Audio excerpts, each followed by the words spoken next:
Oh my gosh. Rhode Islander. Yes. I didn't think it would be you because I saw somebody mowing. Yeah, that was, mowing guy.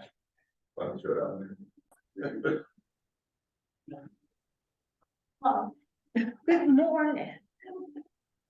I'm going to call to order the Columbia Open Space Committee regular meeting for Thursday, September 21, 2023 at 9 a.m. I'll entertain a motion to approve the minutes of July 20. So moved. Second. Okay, any changes, additions, subtractions? No, all in favor? Aye. Opposed, abstentions? I will abstain. I was not there. You're not there. One abstention.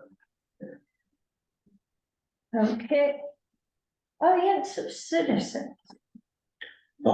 Nothing. Okay, that's not on the agenda. Has Kelly shown up yet? I don't see her. No. Let me tell you about Callie Guasti. She is Honor Lawler's replacement at TPL. And Replacement? I mean, Baby. fill in. Oh, okay, Baby, Honor. baby time. don't do that to me. Yeah, I know. Honor is on maternity leave for 6 months, and Callie's 6 months. And Callie will be filling in for her. I've spoken with her, and she was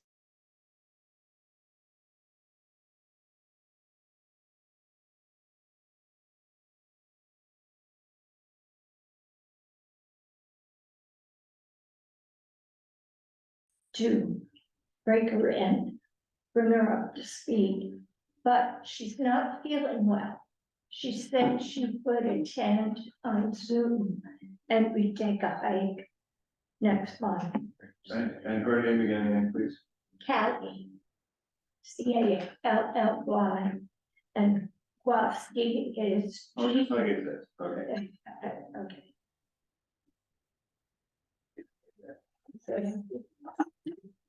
Yeah. Okay. So, if Callie's not here, There's a. is that Callie? Yes, hi. Good morning. Callie, I just gave you an introduction Oh, So- perfect timing. and explained who you are and why you're with us. And that you're not feeling well, feeling any better? I am, yes. I was worried about being a little contagious. So, but I'm feeling better. I had a good night's sleep. Good, thank you. So actually, that was perfect timing because we were hoping you had some updates for us. Yeah. So, right. So as you know, Honor's still like sort of floating around. I don't think she's quite, the end of the week, I think she's still waiting on the baby. But I have we met with somebody from the International Mountain Biking Association last week, and sort of gave them an update that we had gotten the grant, and they were very excited about it. And what he said, his name is Mike, is that he was thinking about sort of timelines around what would next steps be. And I think that perhaps even this fall, they could, start doing some of the desktop analysis, and then perhaps start with community engagement. So, of course, coming to this meeting and any other meetings that you all think, we could give them a list of sort of every engagement that they should be doing.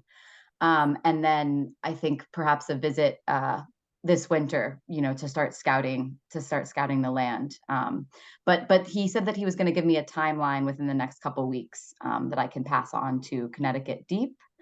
The only other update there is that we have the Deep basically sent Trust Republic Land a contract. So our lawyers are looking at that, within this week and next week. So we hopefully will have that signed by maybe the end of next week or very beginning of October. Great. Yeah, and I think also I'm sure Mike would be, more than willing, or somebody there to, to come to one of these meetings and talk to you all. But I think right now they're still sort of making the timeline, and what makes sense. And they had some questions about coming in the winter, but Honor had mentioned that sometimes it's pretty mild the winter, so perhaps it wouldn't be a problem. Yeah. Great. And Mike is the IMBA representative. Yes. Yes. You- Actually, I think he might be sort of higher up, and I don't know who's going to be the project manager for it. He had mentioned, I can't remember the name, but he had mentioned somebody, and he's who kind of works more in the Northeast. And so I haven't met that person yet. But I'm hoping that just, when I get the timeline, we would set up the next sort of meeting and all that. And Mike's last name, Mike who? Ray Pack, I think. Let me just pull up his email and see what. Not that critical, but. Yeah, it's REPYAK is his last name. So it's Mike Repyack. I don't know how to say that. Okay, so when they're ready for community engagement, and when do you think that might be? Soon or after? Yeah, Site visits? it sounded like the timeline was like perhaps to start with, I guess, what they call desktop analysis, maybe then start with some charrettes and engagement, and then maybe a site visit. But I'll double check what his time is. And yeah. Good. If you could communicate with us those timelines so that we can be, on board to help facilitate anything they need. Yes, absolutely. That would be great. And we will certainly set up, get all the people in one place to do community engagement. Perfect. Yeah, I was going to say, you all know, who are the stakeholders and who needs to be at the table. Yep, we can certainly do that. Okay, so does it seem I can give you the update of when we signed the contract with the state, and then also when I get that timeline, I can send that over to you all. And perhaps, Great. I don't know if you think like we should invite him to the next meeting or however you all want to play that, but. We'd be very happy to do that. Okay. And we were going to take you for a hike today, but you were under the weather. So we could certainly do that with the info round too. We could all look at the site. Great. Yeah. And I'm happy to come in the next couple of weeks. Always a good excuse to leave the office and get to know a project. So. Yeah. So just contact me. Okay. I will. When you're ready to do that. I wanted to introduce myself. So I'm Tom McGrath. I'm president of the Friends of Mono Pond State Park Group. And a couple of the members of the Open Space Committee are also on the board of Friends of Mono Pond. But I am not a member of the Open Space Committee. Okay. I've definitely heard your name before, Tom. Yeah, I think so as things move forward, the Friends of Mono Pond would be the one that would reach out to the other towns beyond Columbia to look at the proposals as to how the park might be developed. Yeah. So if if this group and Friends of Montauk Pond got the draft versions before it went to the public Okay, to comment on, that would be helpful. okay, perfect. We work very closely with Friends Monopod. Great. And Well- Tom would be out in open space, except we don't have space for him. So he's, So I can't be appointed to open space at this point. I see. so Gotcha, he okay. comes anyway, but he doesn't vote. Okay. Great. Well, congratulations on making a Friends of Monopond. That's very cool. That's awesome. Yes. Can't wait to actually get to do stuff. Yeah, that makes sense. That makes sense. But truly, it's the goal for so many parks, right? So that's great. Yes, we've been waiting anxiously for a management plan from the state so that we can get to work. Sure, that makes sense. Yeah. But the wheels of government roll slowly. Kelly, is there an acquisition update? Has there been any contact? And if so, would you like to go into executive session? We could do that. I don't have an update about that, and I don't feel fully briefed on. I guess we had talked about it a little bit, but yeah, that's something I could try to ask Honor quickly before she goes on leave of just what's going on with that. Right, because there's a property in Lebanon. There's also a few properties in Columbia that are still the missing pieces in the puzzle. So, yes, we'd love to have an update on that sometime. Okay, and those properties are privately owned, right, at the moment, and then that was the idea is to acquire them. Yes. Okay, all right, I can ask Honor today, actually. I think we're gonna have one more check-in before she goes, so. Yeah, is there anything else also that I should bring to the table? I mean, I'm starting to get briefed on the IMBA stuff, but. Yeah, I don't know, if anybody else have something? No, but just on a personal note, how long have you been with the trust? Yeah, so I went to the Yale School of the Environment for graduate school, and I started as an intern, I think in the summer of 2021, and then I've been with them ever since. Oh, wow, cool. Yeah, Great. yeah. And my work is, I'm more on the park side of stuff, so I have been dabbling and learning a little bit more about land acquisition, but I'm mostly working in Bridgeport, and a little bit in Meadowood and a couple other projects, so. Well, if you do get the chance to come up and go for a walk with us, try to put aside like half a day so we can really give you a tour. Perfect. Yes, I would love nothing more than book a half a day. away Yeah. from- so, And yeah. wear your boots, it's muddy. Okay, sounds good. Okay. Anybody else have any questions for Kelly? No? Okay, well, thank you so much for joining us this morning. Absolutely. And we look forward to taking you for a walk and hearing the updates and I look forward to receiving schedules, timelines, and contact. Okay, thank you all. Yeah. Thank you, Kelly.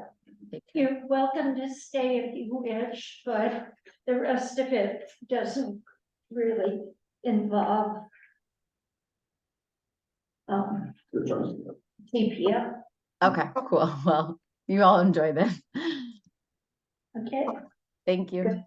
thank you. Thank you. Bye-bye.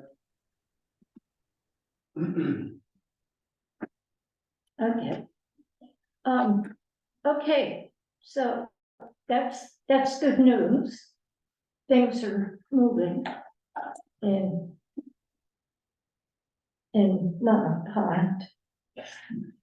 Okay, onward to old business. Paul, can you give us a summary of how the fundraiser went. Well, the fundraiser at the winery was, I think, well received. I think it was successful. I think everybody enjoyed themselves. I don't think you were there. I was already gone the whole month of August. You what? I was gone the whole month of August, it was terrible, so I apologize, I couldn't make it. Yeah. We But, missed you. but we got a lot of compliments afterwards. People, it seemed to be about the right number. I think we hit around 70 or so people. That's a rough guess based on tickets and that were turned in for wine. That seemed to be the most obvious way to check it. We made about $2,800, I think it was around $2,800 on ticket sales. And that was good. That's profit, that's net profit, I'm sorry. After the catering expenses and the music expenses and the miscellaneous expenses and so forth. So we were able to cut a check to TPL for around, I think it was around $2,800. Now, the downside is I don't think that there were any follow-up donations. Part of that may have been there wasn't any real activity on behalf of TPL to shake hands and pick pockets or. But they do have a list that was compiled by people that attended. We got everybody to sign in. So they do have pretty much a follow-up list to send mailing emails to and so forth. But the general reception what I heard was that people enjoyed it. They were able to talk to each other. And of course, this made the presence of TPL and the friends of and everything else a lot more apparent to people than it had been. I'm wondering, I don't know if this is appropriate, but I'm wondering can we add my opening remarks to the minutes, just so that we have something acknowledging honor? That I don't think we've ever had anything, like in our minutes or anything. Sure. Do you have them? I do it, I walked right out now, but, can I just, is that, Because I think it's appropriate if you had them, we have you read them into the minutes. But you'll have to read the minutes. Yeah, I think it's fine. At the same time too, if you're documenting the event, Yeah, the right. Friends of Montauk Pond giving her the Person of the Year award, whatever, that would be. you can have. Because we gave her with a t-shirt, a flag, that kind of thing. What else? T-shirt. Well, made a nice speech. So, first, are you, yeah, personally, if I'd known that the TPL personnel were not going to say or do much there, besides explain the project, I would have had Friends of Montauk play a much bigger role in that we would promote them too. It was, we did promote them, but we could have done a much better job. Have you had any additional membership activity? There was just a little bit that night, But nothing. like 3 or 4 people that showed interest. Yeah, Hmm. It's like everything, you know, when it's right in front of you, you're interested, and then you forget about it. yeah, that's the thing. We did get 4 applications for membership. Along. There you with go. Oh, good. Well, that's better than, no, Correct. that's Better good. than 0. This, okay. But I think we made I mean, they were really happy. I got nice emails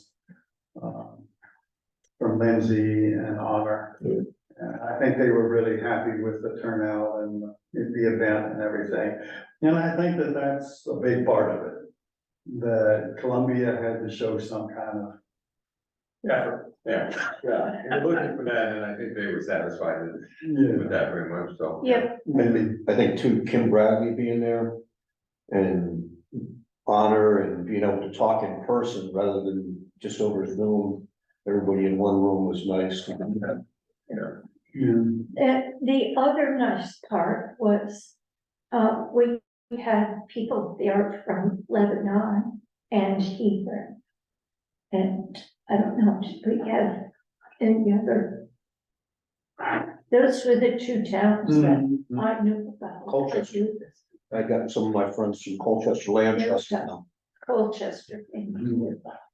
So that broadened our base a little bit, yeah. And now we also have a database with more names to add to our list for people to notify for votes and things when we need to Right. get the troops out. Absolutely.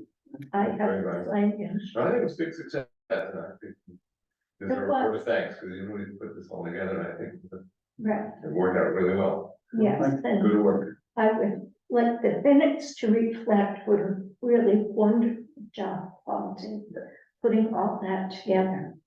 He conceived of the idea, put it together, great job.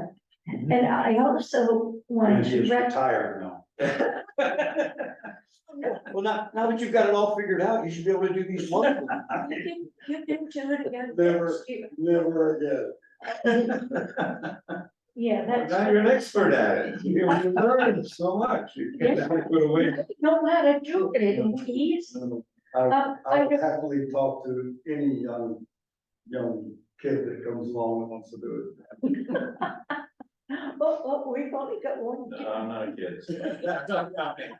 it. In this room, you won't. In this room. The rest of us been floating around here for 25 years. I look around, usually I'm the youngest one. Graduated. I'd also like the minutes to reflect how much work Tom McGrath and the Friends of Mount Pond put into this fundraiser. Tom went to the John Comedy Weeks. Couple times. His birthday. Yeah, it was like a couple of times I went down to the transfer station, trying to drum up business, and part of it too was was able to get the big maps of the park from Rob Hellstrom and the town open space, and at least I had conversations with people that didn't even know Columbia had open space, you know, it's like, Yeah, so it is. As So, much community outreach, just in general, was successful. yeah. I'm not sure that he sold a ton of tickets, but he just, raised awareness in town of what we do and why we do. So, good work, everybody.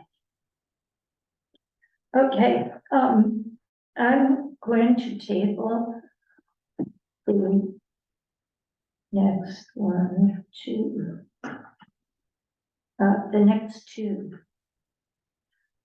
agenda items. Do we know anything about the Pine Street party? I have not gotten any updates since we met however many weeks ago. I haven't either. There was some mention, oh yes, we're gonna get that landowner in and talk nice, but no one invited me. They didn't invite you, No. and I haven't heard that anything happened.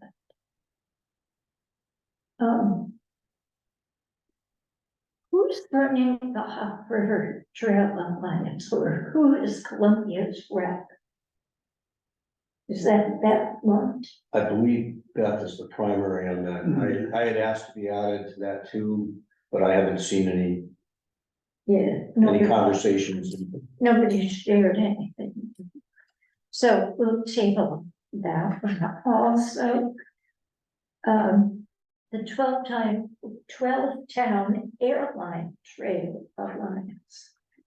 I think you're primary. Yeah, again, I haven't seen anything in 6 weeks or more. Yeah, So, okay.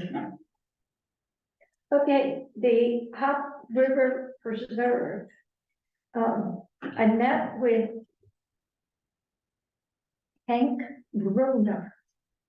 Gruner. Hank Gruner. He is one of the top herpetologists in Connecticut. He's retired, but he's not retired. okay, He has worked at the Connecticut Science Center. He's worked at deep, but he's the expert on turtles, amphibians, frogs, whirlpools, the works. So I knew him from Joshua's Trust. And he is currently working, consulting with the state at the bridge replacement on Hop River Road. So I was down at the Hop River Preserve, Columbia's open space there, and found him hopping all over the property and setting up. No pun intended. Yeah. And setting up silk fences to keep the wood turtles out of the construction and stuff like that. So he has, and as you know, I'm still working on the management plan for that property. And it takes a long time because when you do the natural resource inventory, you've got to get 4 seasons. And anyway, Hank promised me a letter stating what's there and what is state listed, what's endangered, what's,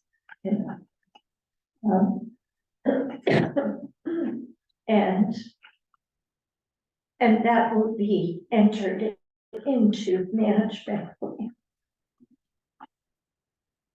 In addition to that,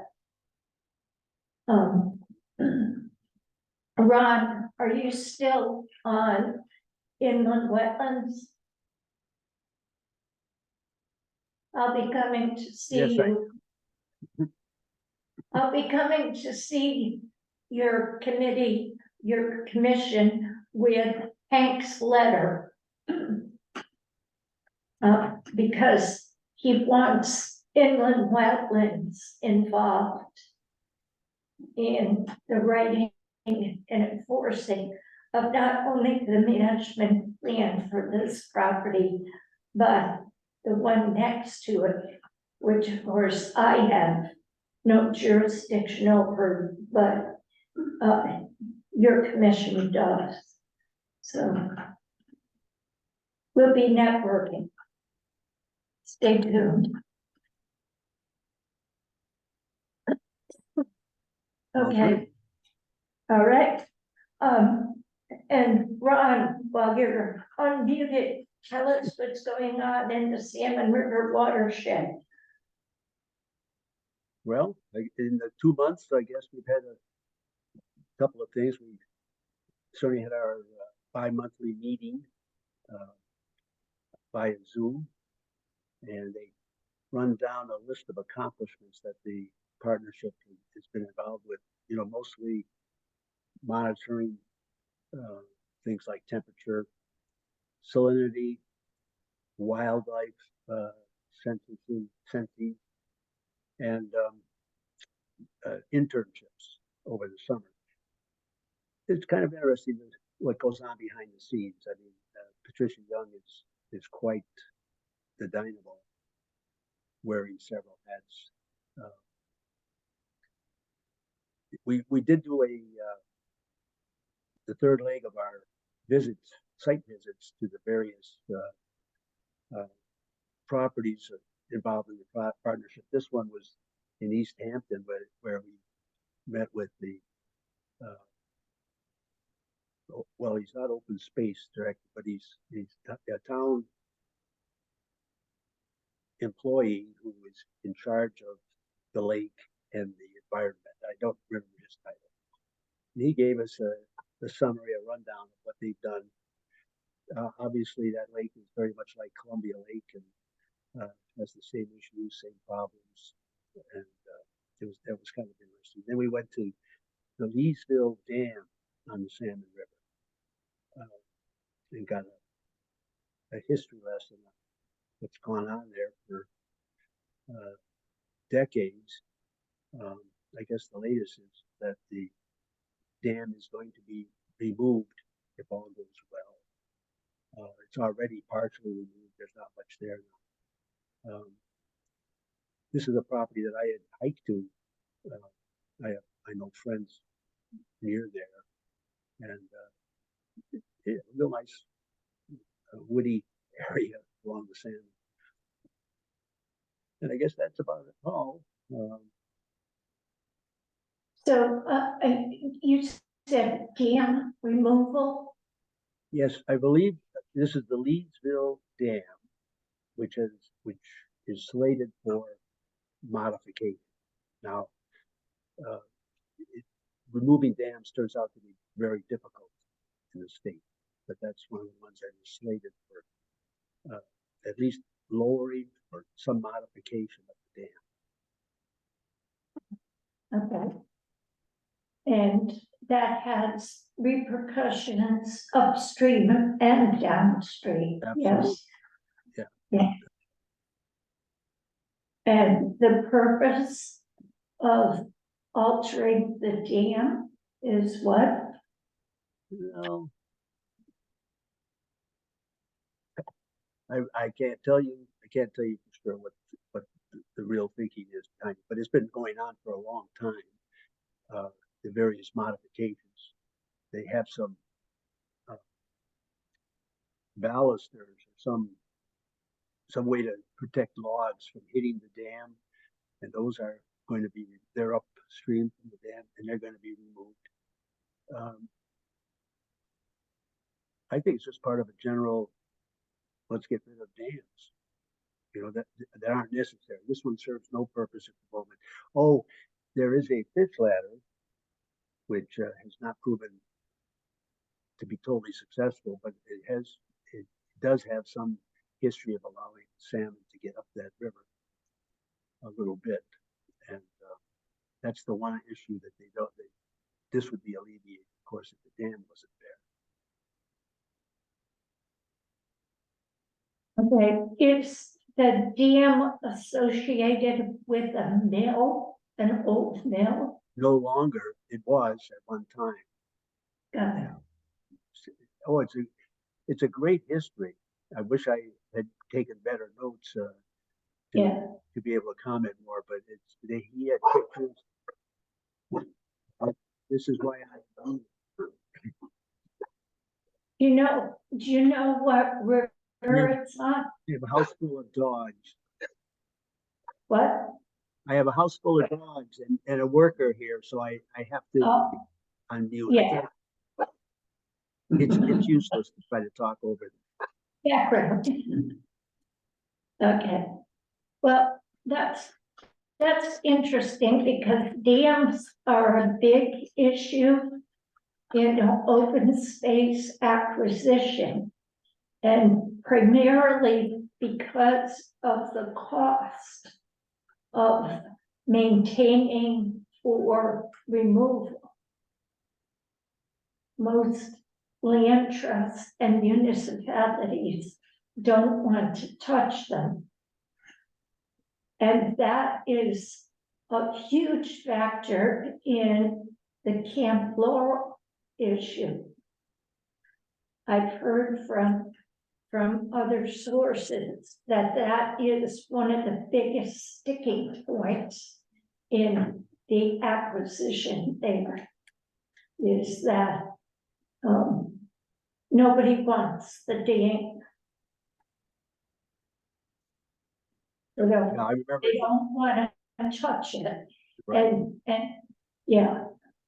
So that's an interesting topic. And anything else? no, I don't think it's significant. I should have taken better notes than I said. That's all I remember. Okay, thank you. We appreciate it. Okay, Tom, you're on. What's happening in Friends? Nothing right now. So, we participated in the TPL fundraiser. I have some stuff going on, so I've canceled the September meeting, so we'll meet again in October. Hopefully by then we'll have a chance to do a walk with our new representative from TPL and be able to share some information after that. Maybe by then we'll have a resolution on Pine Street. I'm not holding my breath. So nothing really new there.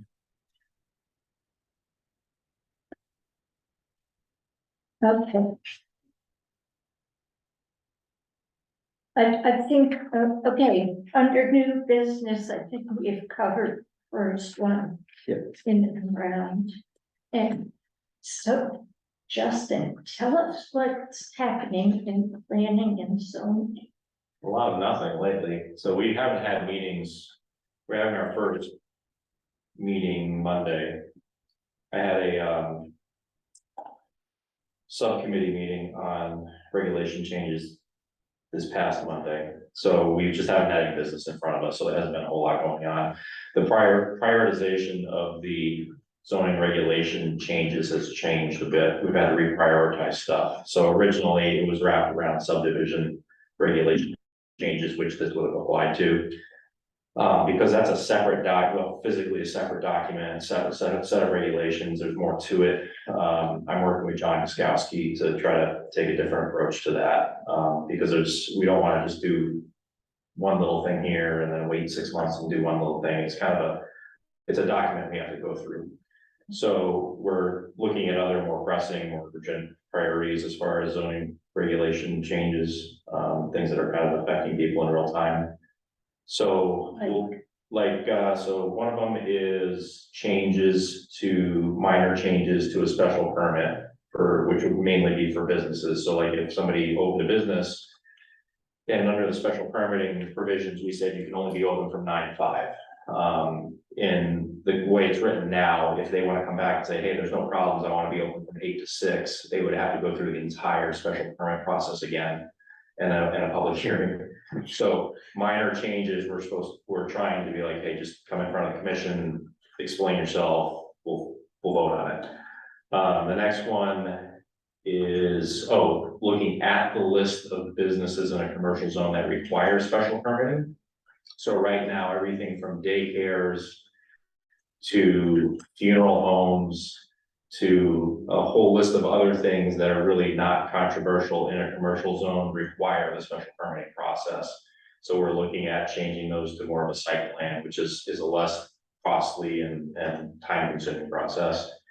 And then the third one is some changes to the definition of a structure to make it a little bit more easily understood by people. And right now, the way it is, a structure can literally be anything in town, and which means anything can be regulated. So we're trying to create a different category of an unregulated structure, so somebody can put up a doghouse and not worry about having someone enforce that. So those are the three main things, and then one thing that I have not yet had a chance to review, but it's for something that was proposed by the Council on Aging for like a better regulatory structure around multifamily and lower cost housing. So we're gonna look at that specifically in another subcommittee meeting on Monday prior to our regular zoning meeting. So that in a nutshell is basically what's happening. Good. Yeah.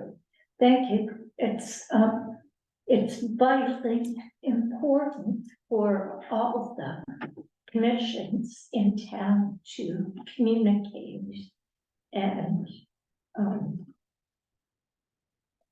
work together so that what planning and zoning does is very important to open space. As I imagine what open space does is important to planning and zoning. Sure. So we appreciate your being the eyes and ears of planning and zoning. Thank you. Has there ever been any discussion about aesthetics in town? Or do you just let commercial do whatever they want to do? No, and that's part of the problem. Is we have so many categories of businesses under special permit, which means they have to come from us. So a special permit is a subjective process. So someone can come to us and say, I want to open up, like the latest version, I'll just use an example, was the dog daycare business on Route 6. Mhm. That's listed specifically as requiring a special permit. So we can create whatever conditions we want for whatever business is under those categories. We could say, you know what, we want you to spend $50,000 on shrubs surrounding the perimeter of your property so that it doesn't bother anyone, regardless of whether it would bother them or not. We could tell them they have to paint it a certain color. So that sort of requirement and process, obviously, you can be for or against, but the reality of it is that it creates a certain level of inconsistency and can create some abuse through the process for the applicant. So there is that piece of it, but it's subjective. I can't remember of anything and there may be very well, just the regulations are so long, I just can't remember, but there might be some specific things about, there's height requirements for fences but I don't know that there's a whole lot of strict aesthetics. How about just fences? I mean, down at the 7-Eleven, all of a sudden there's 200 cars down at 7-Eleven. Mhm. And they don't even sell cars. I mean, why are we become gasoline alley? And the flea market down across from U-Haul. I mean, we wrecked that business because we told them they had to replace the sign on the wall. So they got back by just throwing everything they could out into the street. Yeah, no, but that's a great example of actually a case now in New Hampshire, Concord, New Hampshire, is going to Supreme Court about whether that's even legal for a town to zoning to say, can you tell someone that a mural is a sign? Like that's a First Amendment protected activity. So that's a whole, worms. But when it comes to anything, I mean, if a business is a registered business, they have certain protections on what they can do, especially around automotive. There's blight ordinances, there's all kinds of things around that, but then blight is a very slippery slope when you get into issues with private property rights. And that is approached even differently with businesses. So it's a commercial zone, they're working within the parameters of what they're supposed to for state regulations. So something like that is much more difficult than something. But you can't do things like fencing or tree. I mean, you take Wild Motors. They're putting cars across the street, but at least now they put up a hedgerow of trees that will, block those for the most part. Yeah, so if it was a new application, technically, and it fell under the special application process, technically zoning could require that of them as a condition of their approval. But once you're an existing business, the town, unless there's a civil action, cannot, or a specific zoning enforcement action, they cannot force private owner to do that. The best course of action, what we're trying to do through some of the regulatory changes and just general conversations is get people to talk. So if you have a problem, bring it up to that person and say, listen, this is a concern that we have. Would you be willing to work with us? Now, 90% of the time, maybe they'll tell you to go pound sand, but a portion of the time they'll work it out. Because what the single, and I'll be completely honest, the single biggest problem I'm facing on planning and zoning in general with the town is abuse of zoning enforcement. So somebody has a problem with their neighbor, and a percentage of the time it is not legitimate, some of the time it is, and they jump right to enforcement and turn them into the town. So there's a cultural issue with that. There's a dichotomy where I was telling somebody this week, I was like, the best people I have ever met have been in this town. But you have a certain number of people who are totally abusing that regulatory structure, and they have zoning enforcement on speed dial. So that's a cultural change that we need to really look at, but I think there's some things with the regulations that we can help go in that direction too. Good, consider, on the aesthetic issue, I just came back from Alaska, my sister-in-law lives in a little town called Palmer, Alaska. And they have a new business came to town and wanted to put up this huge, big, sign outside the business. Like you see all over the place in most towns, and before that happened, they initiated a 20-foot height limit on commercial signs.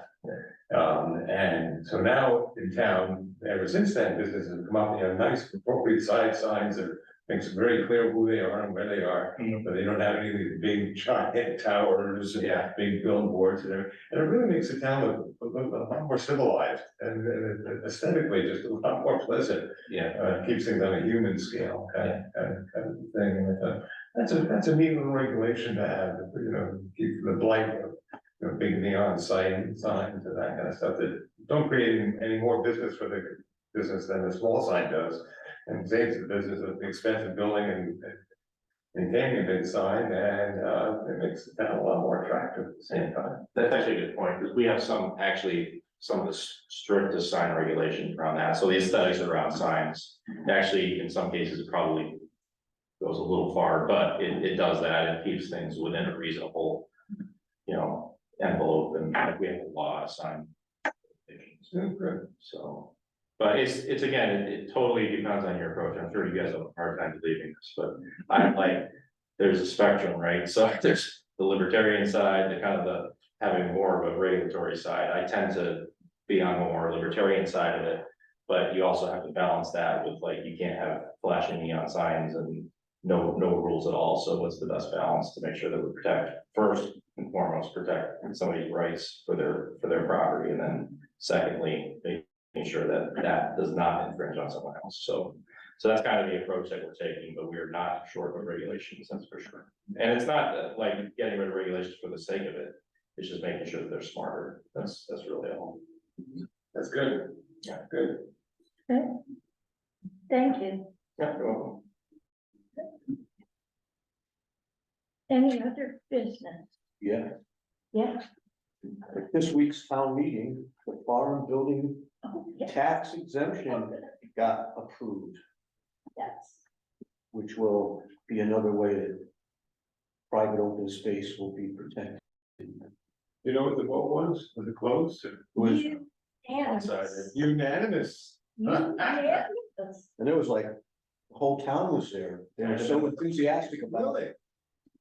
Well, it was actually about fireworks. There was. Hey, don't steal my thunder. There were a whole The lot of outcome had voters nothing there. to do with that. Oh, okay. There was this thing about burning trash and stuff and fire pits and I don't know where. Well, that's what got the people out. Yeah, and that got voted down. You're not gonna tell me not to barbecue. Yeah, no. Now we can burn at will? No. That may not be an accurate description of what the amendment was, but yeah. It was about. My next door neighbor was burning logs, tree stumps. And then must have thrown a gas can into it or something. And the explosion, they said that there were 30 some odd calls to state police I mean, it shook my house. I mean, there were some strange people out there. And their fires.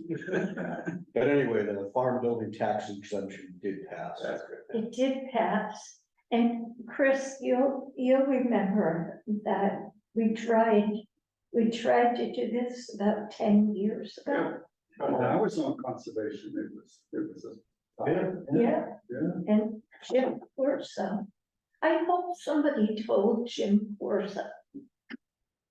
I don't know if I still have his email, but he did the London share work 10 years ago, and nothing, we never got it to town meeting.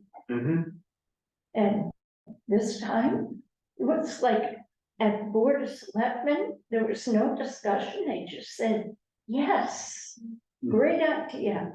Town meeting, unanimous.